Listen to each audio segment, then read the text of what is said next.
All right, guys, I've managed to avoid lever-style locks forever, but I've just been shamed into it by Szeles. He handmade a little lever lock picking kit for me, and he sent me a couple of locks with the idea that I would show them off. So here you go, Steve, and then that ends the video. No, I have been fumbling around. I'm by no means an expert on these. I've just barely got the feel for this fairly simple 4-lever lock.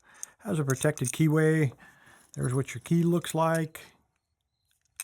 On these locks, this much I do know. The last lever is usually the tensioning lever.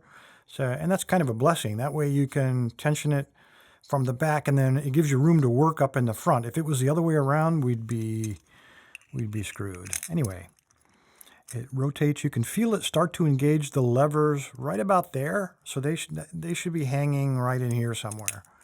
When we turn it, we just push them out of the way, and it moves the lever, and it flips it up. There's a little locking lever right there, and you can see it in there when I turn the key back. Come on, turn back. There we go.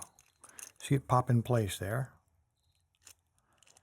So it is not spring-loaded, so we can't bypass it that way. We actually have to pick these locks. Let's give it a shot.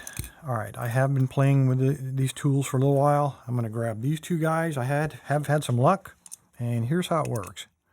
You slide it with the lever pointing down, and then you slide your manipulating wire in there, and then you rotate the whole mess up. Whoops. Try to keep him lined up, Bill.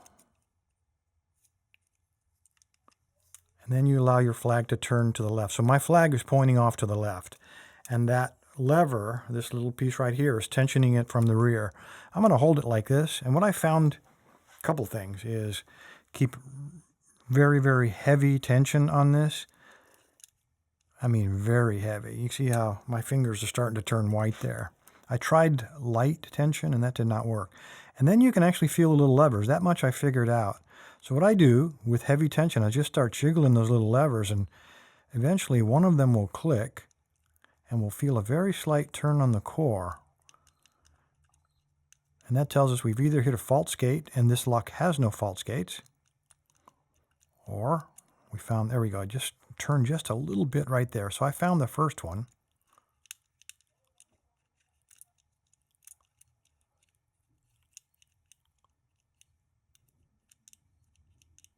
Come on, I know you're there. And then I just slowly start increasing how much I flip that little lever.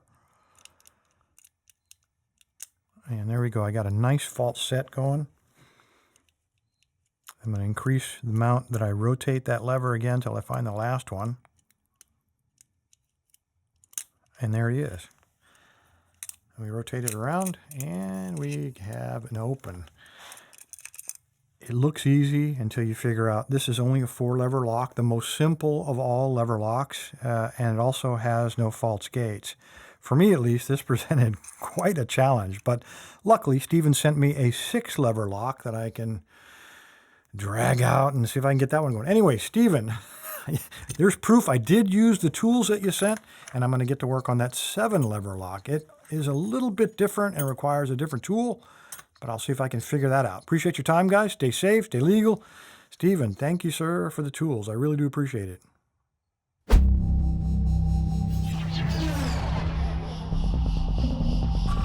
If you like what Lock Lab's doing, you can really help me out by subscribing, hitting the like button, and of course sharing it on Facebook and Twitter. Thanks, guys.